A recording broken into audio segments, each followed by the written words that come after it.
रूबरू अध्यापक ਸਾਡੇ ਇਸ ਦੇ ਪ੍ਰੋਗਰਾਮ ਦੌਰਾਨ ਸ਼ਾਮਲ ਹੋਏ ਸਮੂਹ ਸਰੋਤਿਆਂ ਨੂੰ ਜੀ ਆਇਆਂ ਆਖਦੇ ਹਾਂ।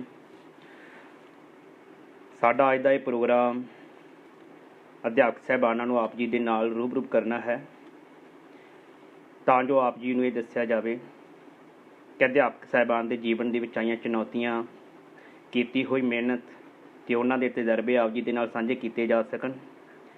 ਸਾਡੇ ਅੱਜ ਦੇ ਇਸ ਪ੍ਰੋਗਰਾਮ ਦੌਰਾਨ ਪ੍ਰੋਫੈਸਰ ਸੁਖਪਾਲ ਸਿੰਘ ਜੀ ਸਾਡੇ ਦਰਮਿਆਨ ਹਾਜ਼ਰ ਹਨ, ਸੋ ਉਹਨਾਂ ਨੂੰ ਜੀ ਆਇਆਂ ਆਖਦੇ ਹਾਂ। ਪ੍ਰੋਫੈਸਰ ਸੁਖਪਾਲ ਸਿੰਘ ਜੀ ਨੂੰ ਨਾਲ ਹੀ ਅਸੀਂ ਪੁੱਛਣਾ ਚਾਹਾਂਗੇ ਕਿ ਉਹਨਾਂ ਦਾ ਬਚਪਨ ਕਿੱਥੇ ਬੀਤਿਆ ਅਤੇ ਉਹਨਾਂ ਦੀ ਮੁੱਢਲੀ ਪੜ੍ਹਾਈ ਕਿੱਦਾਂ ਅਤੇ ਕਿੰਨਾਂ ਹਾਲਾਤਾਂ ਦੇ ਵਿੱਚ ਹੋਈ।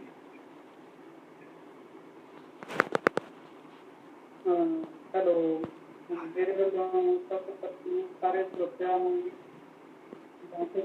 ਸਾਰੇ ਜਗਜੀਤ ਸਿੰਘ, ਸਭ ਤੋਂ ਪਹਿਲਾਂ ਆਪਾਂ ਗੁਰੂ ਮਹਾਰਾਜ ਵੱਲੋਂ ਸਾਂਝ ਕਰਦੇ ਹਾਂ। ਵਾਹਿਗੁਰੂ ਜੀ ਕਾ ਖਾਲਸਾ, ਵਾਹਿਗੁਰੂ ਜੀ ਕੀ ਫਤਿਹ। ਸਭ ਤੋਂ ਪਹਿਲਾਂ ਤੁਸੀਂ ਬਹੁਤ ਵਧੀਆ ਉਪਰਾਲਾ ਕੀਤਾ, ਜੋ ਨੇ ਚਾਹੇ ਉਹ ਸੰਬੰਧ ਦੇ ਕਾਬਿਲ ਨੇ, ਚਾਹੇ ਉਹ ਇਸ ਪ੍ਰਕਿਰਿਆ 'ਚ ਲੰਘ ਰਹੇ ਨੇ, ਉਹਨਾਂ ਨੂੰ ਰੂਬਰੂ ਕਰਨ ਦਾ ਮੌਕਾ ਦਿੱਤਾ। ਆਪ ਜੀ ਦਾ ਬਹੁਤ ਧੰਨਵਾਦ। ਹੁਣ ਮੈਂ ਗੱਲ ਕਰਦਾ ਮੇਰੇ ਬਚਪਨ ਦੀ। ਬਚਪਨ ਤਾਂ ਸਾਰਿਆਂ ਤਕਰੀਬਨ ਠੀਕ ਹੁੰਦਾ ਹੈ, ਅਤੇ ਪਰ ਕਈ ਪ੍ਰਸਥਿਤੀਆਂ ਅਜਿਹੀਆਂ ਆ ਜਾਂਦੀਆਂ ਨੇ ਜਿਹਦੇ ਕਰਕੇ ਬਚਪਨ 'ਚ ਕਈ ਮੁਸ਼ਕਲਾਂ ਵੀ ਆਉਂਦੀਆਂ ਨੇ। ਪਰ ਜਿਹੜਾ ਮੇਰਾ ਬਚਪਨ ਆ ਉਹ ਅਜਿਹੇ ਇਲਾਕੇ ਵਿੱਚ ਹੋਇਆ ਜਿਸ ਨੂੰ ਸ਼ਾਇਦ ਕੋਈ ਪਰਲੇ ਪਾਸੇ ਵਾਲਾ ਵੀ ਘੱਟ ਜਾਣਦਾ ਸੀ। ਜਿਸ ਤਰ੍ਹਾਂ ਫਾਜ਼ਿਲਕਾ ਜ਼ਿਲ੍ਹੇ ਦੇ ਵਿੱਚ ਇੱਕ ਬਹੁਤ ਨਾਮਵਰ ਪਿੰਡ ਹੈ ਕੰਧਵਾਲਾ ਹਾਜ਼ਰ ਖਾਂ, ਜਿਸ ਨੂੰ ਤਕਰੀਬਨ ਜ਼ਿਆਦਾਤਰ ਲੋਕ ਜਾਣਦੇ ਨੇ ਸਾਈਂ ਦੀਆਂ ਬਾਬਾ ਬੁੱਲੇ ਸ਼ਾਹ ਦੇ ਨਾਮ 'ਤੇ। ਜੋ ਉਸ ਮੇਲਾ ਲੱਗਦਾ ਹੈ ਉਸ ਥਾਂ 'ਤੇ ਪਿੰਡ ਨੂੰ ਜਾਣਦੇ ਨੇ। ਉਸਦੇ ਵਿੱਚ ਮੇਰਾ ਜਨਮ ਹੋਇਆ। ਅਤੇ ਸੁਖਪਾਲ ਸਿੰਘ ਜੀ, ਆਪ ਜੀ ਦੀ ਉਚੇਰੀ ਸਿੱਖਿਆ ਕਿਹੜੀ ਸੰਸਥਾ ਤੋਂ ਹੋਈ?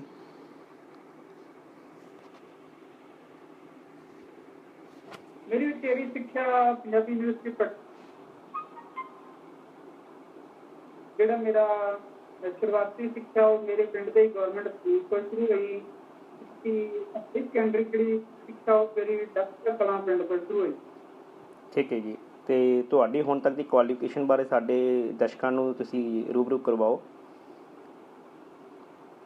ਅਤੇ ਸਭ ਤੋਂ ਪਹਿਲਾਂ ਮੈਂ ਜਦੋਂ ਸ਼ੁਰੂਆਤੀ ਤੌਰ 'ਤੇ ਕਿ ਪਹਿਲੋਂ ਪੜ੍ਹਾਉਣ ਦੇ ਲਈ ਪੇਰੈਂਟਸ ਦੇ ਕੋਲ ਇੰਨਾ ਬਜਟ ਨਹੀਂ ਸੀਗਾ, ਕਿ ਪਲੱਸ ਟੂ ਤੋਂ ਬਾਅਦ ਮੇਰਾ ਦਾਖਲਾ ਉਚੇਰੀ ਸਿੱਖਿਆ 'ਤੇ ਕਰਵਾ ਦਿੰਦੇ। ਪਰ ਮਾਮਾ ਜੀ ਜੋ ਪਟਿਆਲੇ ਵਿੱਚ ਰਹਿੰਦੇ ਹਨ, ਉਹਨਾਂ ਤੋਂ ਉਦੋਂ ਸਦਕਾ ਉਹਨਾਂ ਨੇ ਮੈਨੂੰ ਉੱਥੇ ਬੁਲਾਇਆ ਵੀ ਤੁਸੀਂ ਇੱਥੇ ਯੂਨੀਵਰਸਿਟੀ ਦੇ ਵਿੱਚ ਦਾਖਲਾ ਕਰੋ। ਉਹਦੇ ਵਿੱਚ ਮੈਂ ਜਦੋਂ ਉਹਨਾਂ ਦੇ ਕੋਲ ਗਿਆ ਤਾਂ ਉਹਨਾਂ ਨੇ ਮੇਰਾ ਦਾਖਲਾ ਪੰਜਾਬੀ ਯੂਨੀਵਰਸਿਟੀ ਪਟਿਆਲਾ ਦੇ ਗੁਰਮਤਿ ਸੰਗੀਤ ਵਿਭਾਗ ਦੇ ਵਿੱਚ ਕਰਵਾਇਆ। ਗੁਰਮਤਿ ਸੰਗੀਤ ਵਿਭਾਗ ਦੇ ਵਿੱਚ ਕਰਵਾਇਆ ਦਾਖਲਾ। ਜਦੋਂ ਦਾਖਲਾ ਹੋਣ ਤੋਂ ਬਾਅਦ ਮੇਰਾ ਇੰਟਰਸਟ ਸੰਗੀਤ ਵਿੱਚ ਬਹੁਤ ਘੱਟ, ਕਿਉਂਕਿ ਇੱਥੇ ਇਲਾਕੇ ਮੈਂ ਗਿਆ ਸੀ, ਉੱਥੇ ਸੰਗੀਤ ਦਾ ਜਿਹੜਾ ਪਿੰਡ ਦੇ ਵਿੱਚ ਰੁਝਾਨ ਬਹੁਤ ਘੱਟ ਸੀਗਾ। ਠੀਕ ਹੈ। ਅਤੇ ਪਰ ਮੈਂ ਗ੍ਰੈਜੂਏਸ਼ਨ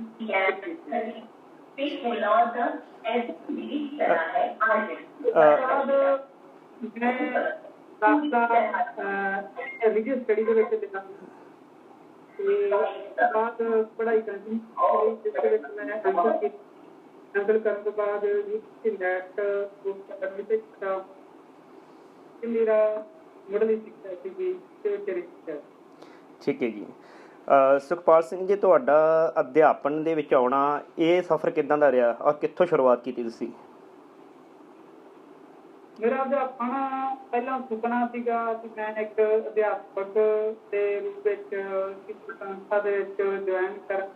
ਪਰ ਜਿਹੜੀਆਂ ਅੱਜ ਕੱਲ੍ਹ ਦੀਆਂ ਮੁਸ਼ਕਲਾਂ ਨੇ ਅਧਿਆਪਕ ਦੇ ਪ੍ਰਤੀ, ਖਾਸ ਕਰਕੇ ਜਿਹੜੇ ਸਿੱਖਿਆ ਕਰ ਜਾਂਦੇ, ਉਹਨਾਂ ਨੂੰ ਇਹ ਸਾਹਮਣਾ ਕਰਨਾ ਪੈਂਦਾ ਹੈ, ਕਿਉਂਕਿ ਸਰਕਾਰ ਵੱਲੋਂ ਵੀ ਦੇਖਿਆ ਸੀਟਾਂ ਨਹੀਂ ਕੱਢੀਆਂ ਗਈਆਂ ਬਹੁਤ ਲੰਮੇ ਸਮੇਂ ਤੋਂ, ਤੇ ਪਰ ਮੇਰੀ ਖੁਸ਼ਕਿਸਮਤੀ ਸੀ ਕਿ ਸ਼੍ਰੋਮਣੀ ਕਮੇਟੀ ਵੱਲੋਂ ਜੋ ਇਹ ਵਿਸ਼ਾ ਚਲਾਇਆ ਜਾਂਦਾ ਹੈ ਉਸ ਵਿੱਚ ਕੋਈ ਮੇਰੀ ਜੁਆਇਨਿੰਗ 18 ਦੇ ਵਿੱਚ ਹੋਈ ਭਦੌੜ ਕਾਲਜ ਆ ਮੇਰੀ ਖਾਲਸਾ ਤੋਂ। ਠੀਕ ਹੈ ਜੀ। ਤੇ ਅਧਿਆਪਨ ਦਾ ਕਾਰਜ ਕਰਦੇ ਹੋਏ ਤੁਹਾਨੂੰ ਕਿੰਨਾ ਚੁਣੌਤੀਆਂ ਦਾ ਸਾਹਮਣਾ ਕਰਨਾ ਪਿਆ ਜਾਂ ਤੁਹਾਡਾ ਅਨੁਭਵ ਕਿੱਦਾਂ ਦਾ ਰਿਹਾ ਉੱਥੇ?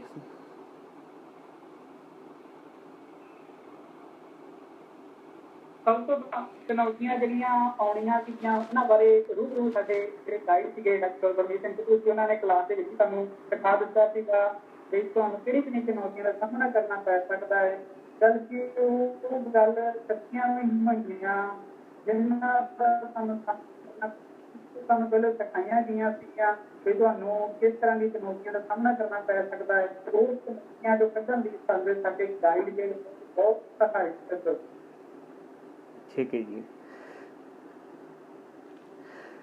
ਪ੍ਰੋਫੈਸਰ ਸੁਖਪਾਲ ਸਿੰਘ, ਜਿਵੇਂ ਆਪਾਂ ਜਾਣਦੇ ਹਾਂ ਕਿ ਕੋਵਿਡ ਕਾਲ ਦੇ ਵਿੱਚ ਬਹੁਤ ਸਾਰੇ ਅਦਾਰੇ ਇੱਦਾਂ ਦੇ ਆ ਕਿ ਜਿਨ੍ਹਾਂ ਦੇ ਵਿੱਚ ਕਾਫੀ ਅਫੈਕਟਡ ਹੋਏ ਨੇ, ਉਹਨਾਂ ਨੂੰ ਨਿੱਜੀ ਤੌਰ 'ਤੇ ਨੁਕਸਾਨ ਵੀ ਹੋਇਆ, ਅਤੇ ਤੁਸੀਂ ਅਧਿਆਪਕ ਜਿਹੜਾ ਹੈਗਾ ਉਹਨਾਂ ਨੂੰ ਕਿੰਨਾ ਹਾਲਾਤਾਂ ਦੇ ਵਿੱਚ ਗੁਜ਼ਰਨਾ ਪਿਆ ਕੋਵਿਡ ਦੇ ਦੌਰਾਨ, ਕਿ ਉਹਨਾਂ ਨੂੰ ਪੜ੍ਹਾਈ ਕਰਾਉਂਦਿਆਂ ਕਿੰਨਾ ਸਮੱਸਿਆਵਾਂ ਦਾ ਸਾਹਮਣਾ ਕਰਨਾ ਪਿਆ ਜਾਂ ਹੋਰ ਉਹਨਾਂ ਦੇ ਨਾਲ ਕਿਹੜੀਆਂ ਚੀਜ਼ਾਂ ਜਿਹੜੀਆਂ ਹੈਗੀਆਂ ਚੁਣੌਤੀਆਂ ਉਹਨਾਂ ਦੇ ਸਾਹਮਣੇ ਆਈਆਂ? ਇੱਦਾਂ ਦੀ ਗੱਲ ਇਕੱਲੇ ਅਧਿਆਪਨ ਸਾਥ ਦੇ ਵਿੱਚ ਹੀ ਨਹੀਂ, ਕੋਵਿਡ ਦੇ ਵਿੱਚ ਚੁਣੌਤੀਆਂ ਆਈਆਂ। ਹਰੇਕ ਵਰਗ ਨੂੰ ਇਸ ਜਿਹੜੀ ਪ੍ਰਸਥਿਤੀਆਂ ਦਾ ਧੱਕਾ ਪਿਆ, ਖਾਸ ਤੌਰ 'ਤੇ ਕਿਉਂਕਿ ਸਕੂਲ ਕਾਲਜ ਜਿਹੜੇ ਸੀ ਉਹ ਪਹਿਲਾਂ ਬੰਦ ਹੋਏ ਕਿਉਂਕਿ ਸਰਕਾਰ ਨੂੰ ਵੀ ਹੁੰਦਾ ਹੈ ਅਤੇ ਬੱਚਿਆਂ ਦਾ ਭਵਿੱਖ ਬਹੁਤ ਜ਼ਰੂਰੀ ਹੈ, ਉਹਨਾਂ ਦੀ ਸਾਂਭ ਸੰਭਾਲ ਕਰਨੀ ਸਭ ਤੋਂ ਜ਼ਰੂਰੀ ਆ। ਇਸ ਲਈ ਉਹ ਪੱਖ ਵੀ ਬਹੁਤ ਵਧੀਆ ਸੀਗਾ ਕਿ ਉਹਨਾਂ ਨੇ ਸਰਕਾਰ ਨੇ ਸਭ ਤੋਂ ਪਹਿਲਾਂ ਸਟੈਂਡ ਲਿਆ ਸਕੂਲ ਬੰਦ ਹੋਏ, ਪਰ ਇਸ ਦੇ ਵਿੱਚ ਜਿਹੜੇ ਪ੍ਰਾਈਵੇਟ ਅਧਿਆਪਕ ਸੀ ਜਾਂ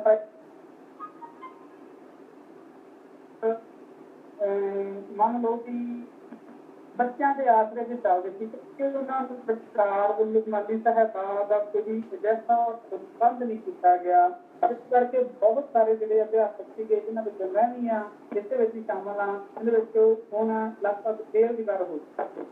ਪਰ ਇਹ ਇੱਕ ਬਹੁਤ ਵੱਡੀ ਤਰਾਸਦੀ ਹੈ ਕਿ ਅਸੀਂ ਉਚੇਰੀ ਸਿੱਖਿਆ ਪ੍ਰਾਪਤ ਹੋਣ ਦੇ ਬਾਵਜੂਦ ਵੀ ਇੰਨੇ ਮਾੜੇ ਹਾਲਾਤਾਂ ਦੇ ਵਿੱਚ ਅਧਿਆਪਕ ਗੁਜ਼ਰ ਰਿਹਾ ਹੈ, ਉਹ ਗੱਲਾਂ ਦੇ ਵਿੱਚ ਬਿਆਨ ਨਹੀਂ ਕੀਤਾ ਜਾਂਦਾ। ਠੀਕ ਹੈ ਸੁਖਪਾਲ ਸਿੰਘ ਜੀ, ਇੱਕ ਹੋਰ ਮੈਂ ਤੁਹਾਡੇ ਤੋਂ ਪੁੱਛਣਾ ਚਾਹਾਂਗਾ ਕਿ ਜਿਵੇਂ ਇੱਕ ਰੈਗੂਲਰ ਸਟਾਫ ਹੁੰਦਾ, ਇੱਕ ਅਡਹੌਕ ਸਟਾਫ ਹੁੰਦਾ ਜਾਂ ਇੱਕ ਪਾਰਟ ਟਾਈਮ ਸਟਾਫ ਰੱਖਿਆ ਜਾਂਦਾ ਕਾਲਜ ਦੇ ਵਿੱਚ, ਸੋ ਇਹਨਾਂ ਦੇ ਲੈਕਚਰ ਦੇ ਵਿੱਚ ਵਰਕ ਦੇ ਵਿੱਚ ਕਿਸੇ ਪ੍ਰਕਾਰ ਦਾ ਕੋਈ ਫ਼ਰਕ ਹੈ ਜਾਂ ਇਕੱਲੀਆਂ ਤਨਖਾਹਾਂ ਦੇ ਵਿੱਚ ਹੀ ਇਹਨਾਂ 'ਚ ਫ਼ਰਕ ਕੀਤਾ ਜਾਂਦਾ ਹੈ? ਜਿੱਥੇ ਤੱਕ ਮੇਰਾ 3 ਸਾਲ ਦਾ ਐਕਸਪੀਰੀਅੰਸ ਰਿਹਾ ਹੈ ਇਹਦੇ ਵਿੱਚ ਜਿਹੜਾ ਕਾਲਜ ਮੈਂ ਜੁਆਇਨ ਕੀਤਾ ਥੋੜ੍ਹਾ ਬਹੁਤਾ ਫਰਕ ਤਾਂ ਹੁੰਦਾ ਹੈ, ਕਿਉਂਕਿ ਮੈਨੂੰ ਲੱਗਦਾ ਹੈ ਵੀ ਜਿਹੜੀਆਂ ਪ੍ਰਸਥਿਤੀਆਂ 'ਚੋਂ ਆਪਾਂ ਲੰਘ ਰਹੇ ਹਾਂ ਜਾਂ ਗੈਸਟ ਫੈਸਿਲਿਟੀ ਲੰਘ ਰਹੀ ਆ, ਜਿਹੜੇ ਰੈਗੂਲਰ ਹੋਏ ਨੇ ਉਹ ਵੀ ਇਸੇ ਪ੍ਰਸਥਿਤੀਆਂ ਦੇ ਵਿੱਚੋਂ ਲੰਘੇ ਹੋਣਗੇ ਅਤੇ ਉਹਨਾਂ ਦਾ ਐਕਸਪੀਰੀਅੰਸ ਬੇਸ 'ਤੇ ਮੇਰੇ ਕਾਲਜ ਦੇ ਅਨੁਸਾਰ ਇਹ ਫਰਕ ਨਹੀਂ ਸੀਗਾ, ਤਨਖਾਹ ਦੇ ਵਿੱਚ ਜ਼ਰੂਰ ਫਰਕ ਸੀ। ਠੀਕ ਹੈ। ਅਤੇ ਤੁਹਾਨੂੰ ਅੱਗੇ ਸੰਭਾਵਨਾ ਕੀ ਨਜ਼ਰ ਆਉਂਦੀ ਕਿ ਆਉਣ ਵਾਲੇ ਸਮੇਂ ਦੇ ਵਿੱਚ ਅਧਿਆਪਕ ਦਾ ਇੱਕ ਭਵਿੱਖ ਕਿੱਦਾਂ ਦਾ ਰਹੇਗਾ? ਕਿਉਂਕਿ ਅੱਜ ਅਗਰ ਮੈਂ ਦੇਖਦਾ ਕਿ ਇੱਕ ਅਧਿਆਪਕ ਦੀ ਤਨਖਾਹ ਇੱਕ ਮਜ਼ਦੂਰ ਤੋਂ ਘੱਟ ਰਹਿ ਜਾਂਦੀ ਹੈ। ਅੱਜ ਦਾ ਮਜ਼ਦੂਰ ਸ਼ਾਇਦ ਜ਼ਿਆਦਾ ਕਮਾ ਲੈਂਦਾ, ਅਧਿਆਪਕ ਘੱਟ ਕਮਾਉਂਦਾ, ਔਰ ਅਧਿਆਪਕ ਦੀ ਜਿਹੜੇ ਅਡਹੌਕ ਦੀ ਲਾਈਫ ਹੈ ਉਹ 8 ਮਹੀਨੇ ਦੀ ਹੈ। ਸਾਲ ਦੇ ਵਿੱਚ 8 ਮਹੀਨੇ ਕਮਾਉਂਦਾ, 4 ਮਹੀਨੇ ਵਿਹਲਾ ਰਹਿੰਦਾ। ਉਹ ਪਰਿਵਾਰ ਨੂੰ ਕਿੱਦਾਂ ਗੁਜ਼ਾਰਾ ਕਰਦਾ, ਪਰਿਵਾਰ ਦਾ, ਜਾਂ ਆਉਣ ਵਾਲੇ ਸਮੇਂ ਦੇ ਵਿੱਚ ਭਵਿੱਖ ਕਿੱਦਾਂ ਦਾ ਰਹੇਗਾ? ਇਹ ਤੁਹਾਡੀ ਗੱਲ ਸੱਚੀ ਆ ਬਈ ਅਧਿਆਪਕ ਦਾ ਗੈਸਟ ਫੈਸਿਲਿਟੀ 'ਤੇ ਹੈ ਜਾਂ ਇੱਕ ਅਡਹੌਕ ਫੈਸਿਲਿਟੀ 'ਤੇ ਅਧਿਆਪਕ ਆ, ਉਹ 8 ਮਹੀਨੇ ਬਿਰਲਾ ਅਧਿਆਪਕ ਨਹੀਂ ਤਾਂ 6 ਤੋਂ 7 ਮਹੀਨੇ ਸੈਸ਼ਨ ਟੂ ਸੈਸ਼ਨ ਵੀ ਪਹਿਲਾਂ ਹੀ ਖਤਮ ਕਰ ਦਿੱਤਾ ਜਾਂਦਾ ਹੈ। ਜਿਸ ਤਰ੍ਹਾਂ ਸਕੂਲ ਦੇ ਅਧਿਆਪਕ ਉਹ ਪੇਪਰ ਫਰਵਰੀ ਹੁੰਦੇ ਨੇ ਉਸ ਤੋਂ ਪਹਿਲੇ ਰਿਲੀਜ਼ ਕਰ ਦਿੱਤੇ ਜਾਂਦੇ ਨੇ, ਜਿਹੜੇ ਇਹ ਕਾਲਜ ਦੇ ਨੇ ਉਹਨਾਂ ਨੂੰ ਅਪ੍ਰੈਲ ਦੇ ਵਿੱਚ ਰਿਲੀਜ਼ ਕਰ ਦਿੱਤਾ ਜਾਂਦਾ ਹੈ, ਕਈ ਤਾਂ ਅਜਿਹੇ ਵੀ ਨੇ ਜਿਹਨਾਂ ਨੂੰ ਮਾਰਚ ਵਿੱਚ ਕਰ ਦਿੱਤਾ ਜਾਂਦਾ ਹੈ, ਕਿਉਂਕਿ ਸਿੱਖਿਆ ਦਾ ਭਵਿੱਖ ਬਹੁਤ ਜ਼ਿਆਦਾ ਧੁੰਦਲਾ ਨਜ਼ਰ ਆ ਰਿਹਾ ਹੈ, ਕਿਉਂਕਿ ਲੋਕਾਂ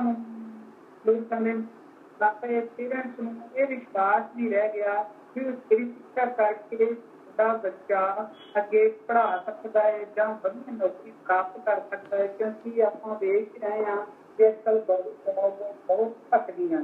ਇਸ ਕਰਕੇ ਉਚੇਰੀ ਸਿੱਖਿਆ ਦਾ ਖਾਸ ਕਰਕੇ ਜਿਹੜੀ ਨਜ਼ਰ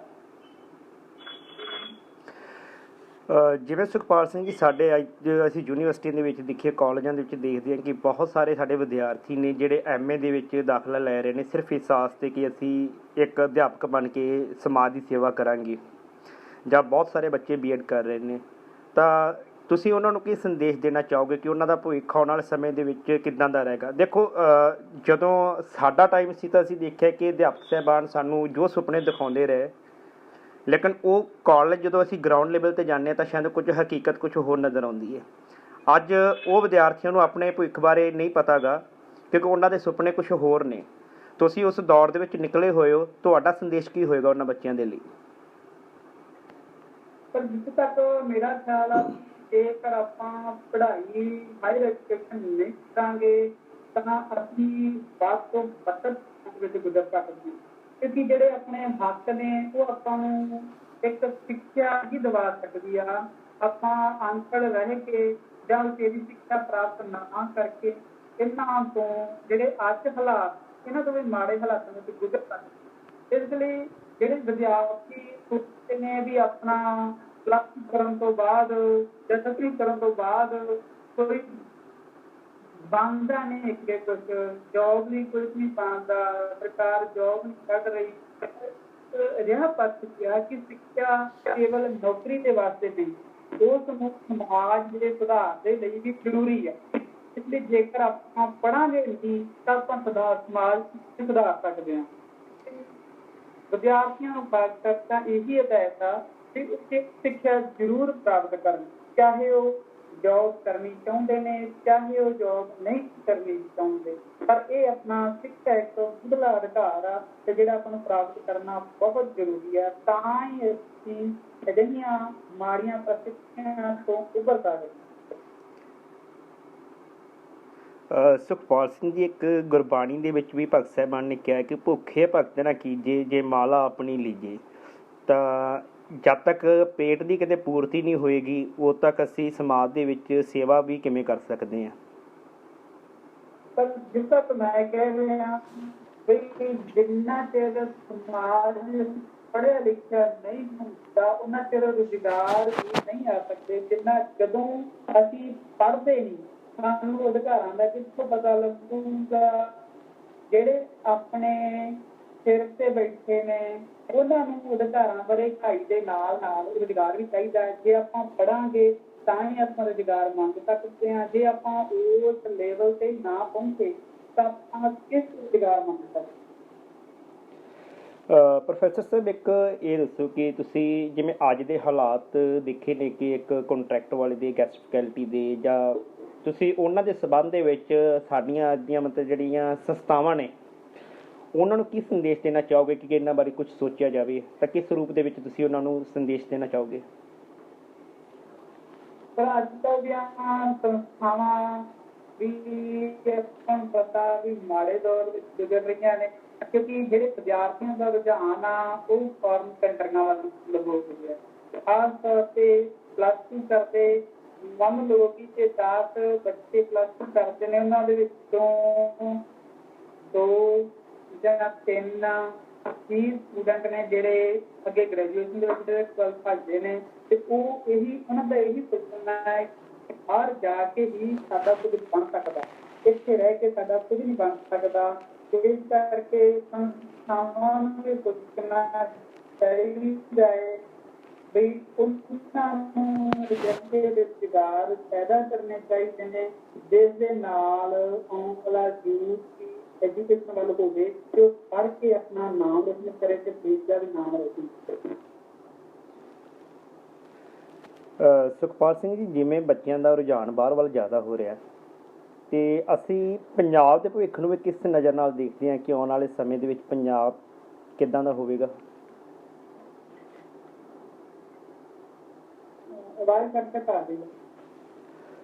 ਪ੍ਰੋਫੈਸਰ ਸਰ, ਮੇਰਾ ਸਵਾਲ ਇਹ ਸੀ ਕਿ ਜਿਵੇਂ ਸਾਡੇ ਅੱਜ ਦੇ ਬੱਚੇ ਬਾਹਰ ਜਾ ਰਹੇ ਨੇ, ਸੋ ਹਰ ਬੱਚੇ ਦੀ ਦੌੜ ਹੈ ਕਿ ਪਲੱਸ 2 ਤੋਂ ਬਾਅਦ ਬਾਹਰ ਚਲਾ ਜਾਵੇ, ਤਾਂ ਇਹਨਾਂ ਨੂੰ ਦੇਖਦੇ ਹੋਏ ਆਉਣ ਵਾਲੇ 5 ਸਾਲਾਂ ਦੇ ਵਿੱਚ ਸਾਡੇ ਪੰਜਾਬ ਦਾ ਭਵਿੱਖ ਕਿੱਦਾਂ ਦਾ ਹੋਵੇਗਾ, ਤੁਸੀਂ ਕਿਸ ਨਜ਼ਰ ਨਾਲ ਦੇਖਦੇ ਹੋ? ਮੈਂ ਇਸੇ ਨਜ਼ਰ ਨਾਲ ਵੇਖਦਾ ਕਿ ਜੇ ਸਰਕਾਰਾਂ ਦੀ ਨਜ਼ਰ ਸਾਡੇ ਭਵਿੱਖ ਯੂਥ ਤੇ ਨਾ ਪਈ ਤਾਂ ਇਹ ਬਹੁਤ ਜ਼ਿਆਦਾ ਭਿਆਨਕ ਸਿੱਟਾ ਨਿਕਲ ਸਕਦਾ ਹੈ, ਕਿਉਂਕਿ ਜਿਹੜਾ ਪੜ੍ਹਿਆ ਲਿਖਿਆ ਇੰਟੈਲੀਜੈਂਟ ਯੂਥ ਆ ਉਹ ਫੋਰਨ ਕੰਟਰੀਆਂ ਵਿੱਚ ਮੂਵ ਹੋ ਰਿਹਾ। ਜੇ ਉਹ ਮੂਵ ਹੋਣ ਤੋਂ ਨਾ ਰੋਕਿਆ ਗਿਆ ਜਾਂ ਅਜਿਹੇ ਰੁਜ਼ਗਾਰ ਪੈਦਾ ਨਾ ਕੀਤੇ ਗਏ ਕਿ ਉਹਨਾਂ ਦਾ ਮਨ ਹੀ ਇਸ ਖਿੱਤੇ ਦੇ ਵਿੱਚ ਲੱਗੇ, ਇਸ ਖਿੱਤੇ ਨੂੰ ਸੰਭਾਲ ਕਰਨ ਦੇ ਵਿੱਚ ਲੱਗੇ ਤਾਂ ਬਿਹਤਰ ਹੈ, ਨਹੀਂ ਤਾਂ ਇਹ ਬਹੁਤ ਧੁੰਦਲਾ ਹੈ।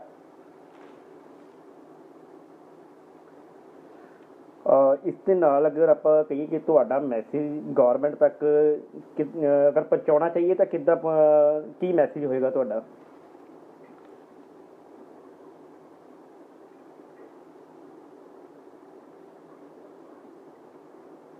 ਤੁਹਾਡੀ ਆਵਾਜ਼ ਕੱਟ ਆ ਰਹੀ ਆ, ਪਲੀਜ਼ ਦੁਬਾਰਾ ਦੱਸੋ। ਪ੍ਰੋਫੈਸਰ ਸਰ, ਮੇਰਾ ਸਵਾਲ ਇਹ ਸੀ ਕਿ ਤੁਸੀਂ ਅਧਿਆਪਕ ਸਹਿਬਾਨ ਦੇ ਪੱਖ ਤੋਂ ਜੋ ਵੀ ਚੁਣੌਤੀਆਂ ਦਾ ਸਾਹਮਣਾ ਕੀਤਾ, ਜਾਂ ਵਿਦਿਆਰਥੀਆਂ ਦੇ ਪੱਖ ਤੋਂ ਜਿਵੇਂ ਬੱਚੇ ਬਾਹਰ ਜਾ ਰਹੇ ਨੇ ਜਾਂ ਰੁਜ਼ਗਾਰ ਨਹੀਂ ਹੈ ਸਾਡੇ ਇਸ ਮਤਲਬ ਦੇਸ਼ ਦੇ ਵਿੱਚ, ਤਾਂ ਸਰਕਾਰਾਂ ਤੱਕ ਅਸੀਂ ਆਪਣੀ ਆਵਾਜ਼ ਨੂੰ ਪਹੁੰਚਾਉਣਾ ਚਾਹੀਏ, ਤਾਂ ਤੁਹਾਡਾ ਸਵਾਲ ਕੀ ਹੋਏਗਾ? ਸਰਕਾਰ ਤੋਂ ਕੀ ਪੁੱਛਣਾ ਚਾਹੋਗੇ ਤੁਸੀਂ? ਮੈਂ ਤਾਂ ਜਿੱਥੇ ਤੱਕ ਮੇਰਾ ਸਵਾਲ ਆ, ਮੇਰੀ ਐਜੂਕੇਸ਼ਨ ਪ੍ਰਬੰਧਨ ਵਿਭਾਗ ਦੇ ਵਿੱਚ ਹੋਈ ਆ ਤੇ ਕੰਪੈਰੀਟਿਵ ਸਟੱਡੀ ਮੈਂ ਵਿਸ਼ਾ ਪੜ੍ਹਿਆ। ਇਸ ਦੇ ਵਿੱਚ ਵੀ ਜ਼ਿਆਦਾਤਰ ਯਾਨੀ ਕਿ ਜੋਬ ਗਵਰਨਮੈਂਟ ਜੋਬ ਤਾਂ ਹੈ ਨਹੀਂ, ਪ੍ਰਾਈਵੇਟ ਜੋਬ ਨੇ ਜਾਂ ਗਵਰਨਮੈਂਟ ਜੋਬ ਦੁਆਰਾ ਪ੍ਰਬੰਧਕ ਕਮੇਟੀ ਸੰਸਥਾ ਹੈ, ਉਹਨਾਂ ਦੇ ਕਾਲਜਾਂ ਦੇ ਵਿੱਚ ਆ ਜਾਂ ਧਰਮ ਪ੍ਰਚਾਰ ਦੇ ਵਿੱਚ ਪ੍ਰਚਾਰਕ ਧਰਮ ਟੀਚਰ ਰੱਖੇ ਜਾਂਦੇ ਨੇ। ਪਰ ਸਰਕਾਰ ਨੂੰ ਵੀ ਇਹ ਸੋਚਣਾ ਚਾਹੀਦਾ ਹੈ ਜੋ ਧਰਮ ਦਾ ਵਿਸ਼ਾ ਹੈ ਇਸ ਨੂੰ ਹਰ ਘਰ ਹਰ ਬੱਚੇ ਤੱਕ ਪਹੁੰਚਾਉਣਾ ਸਰਕਾਰ ਦਾ ਅਹਿਮ ਹਿੱਸਾ ਹੋਣਾ ਚਾਹੀਦਾ ਹੈ।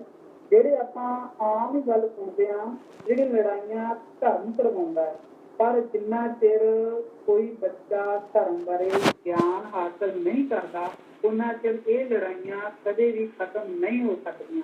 ਇਸ ਲਈ ਸਾਨੂੰ ਹਮੇਸ਼ਾ ਕੰਪੈਰੀਟਿਵ ਸਟੱਡੀ ਦੇ ਅਧਿਐਨ ਕਰਨਾ ਬਹੁਤ ਜ਼ਰੂਰੀ ਆ ਤੇ ਸਰਕਾਰ ਨੂੰ ਵੀ ਸੋਚਣਾ ਚਾਹੀਦਾ ਹੈ ਕਿ ਅਜਿਹੇ ਵਿਸ਼ਿਆਂ ਨੂੰ ਬੰਦ ਨਹੀਂ ਸਗੋਂ ਇਹਨਾਂ ਨੂੰ ਹੋਰ ਵਿਸਥਾਰ ਨਾਲ ਪੜ੍ਹਾਉਣਾ ਜ਼ਰੂਰੀ ਤੇ ਲਾਜ਼ਮੀ ਕਰਨਾ ਚਾਹੀਦਾ। ਖਾਸ ਤੌਰ ਤੇ ਸਰਕਾਰੀ ਸਕੂਲਾਂ ਦੇ ਵਿੱਚ ਘੱਟ ਤੋਂ ਘੱਟ +2 ਤੱਕ ਦਾ ਇਹ ਵਿਸ਼ਾ ਹੋਣਾ ਬਹੁਤ ਹੀ ਜ਼ਰੂਰੀ। ਸੁਖਪਾਲ ਸਿੰਘ ਜੀ, ਮੇਰਾ ਆਖਰੀ ਸਵਾਲ ਰਹੇਗਾ ਕਿ ਜਿਵੇਂ ਤੁਸੀਂ ਦੱਸਿਆ ਕਿ ਸ਼੍ਰੋਮਣੀ ਕਮੇਟੀ ਸਾਡੀ ਜੋ ਹੈਗੀ ਅੱਜ ਧਾਰਮਿਕ ਅਧਿਆਪਕ ਸਾਹਿਬਾਨਾਂ ਨੂੰ ਐਜ ਏ ਪ੍ਰਚਾਰਕ ਭਰਤੀ ਕਰ ਰਹੀ ਹੈ, ਜਿਨ੍ਹਾਂ ਦੇ ਵਿੱਚ ਤੁਸੀਂ ਦੇਖਿਆ ਕਿ ਨੈਟ ਪਾਸ, MPhil, PhD ਨੇ, ਔਰ ਉਹਨਾਂ ਨੂੰ 8,000 ਰੁਪਇਆ ਦਿੱਤਾ ਜਾ ਰਿਹਾ ਹੈ। ਕੀ ਤੁਸੀਂ ਮੰਨਦੇ ਹੋ ਕਿ ਉਹਦੇ ਨਾਲ ਪਰਿਵਾਰ ਦੀ ਪਾਲਣਾ ਕੀਤੀ ਜਾ ਸਕਦੀ ਹੈ?